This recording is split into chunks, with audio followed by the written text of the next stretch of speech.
আইপিএলের নতুন সময়সূচি প্রকাশ করা হয়েছে, কিন্তু এর সাথে একটি খারাপ খবরও এসেছে। হ্যাঁ বন্ধুরা, যেমনটা বলা হয়েছিল 1 সপ্তাহের মধ্যেই পুনরায় শুরু হবে, তো সেই সম্পর্কিত সমস্ত ম্যাচের সময়সূচি প্রকাশ করা হয়েছে। আপনারা দেখতে পাচ্ছেন 17 তারিখ থেকে খেলা পুনরায় শুরু হবে। প্রথম ম্যাচটি বেঙ্গালুরুতে আরসিবি বনাম কেকেআরের মধ্যে হবে। এরপর 18 তারিখে দুটি ম্যাচ রয়েছে।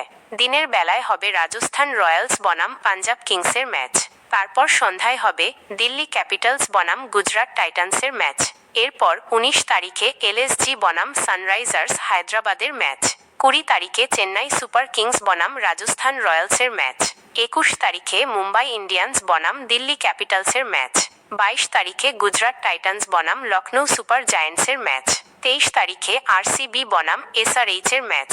24 তারিখে পাঞ্জাব কিংস বনাম দিল্লি ক্যাপিটালসের ম্যাচ।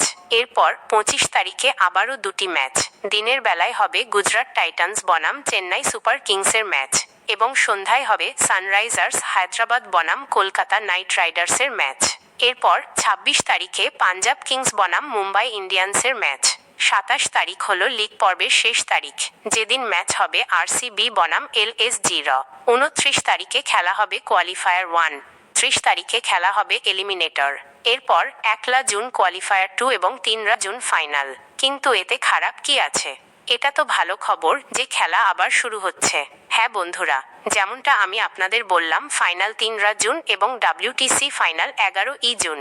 তো এটাকে নিয়ে এখন গুরুতর সন্দেহ দেখা দিয়েছে যে অস্ট্রেলিয়ান খেলোয়াড় যেমন Mitchell Starc, Pat Cummins, Josh Hazlewood, Travis Head যারা টেস্ট টিমে রয়েছেন, এবং দক্ষিণ আফ্রিকার দিক থেকে Tristan Stubbs, Marco Jansen, Rabada, Anrich Nortje এরা নকআউট স্টেজে থাকবেন কিনা সে বিষয়ে এখনও কিছু বলা যাচ্ছে না।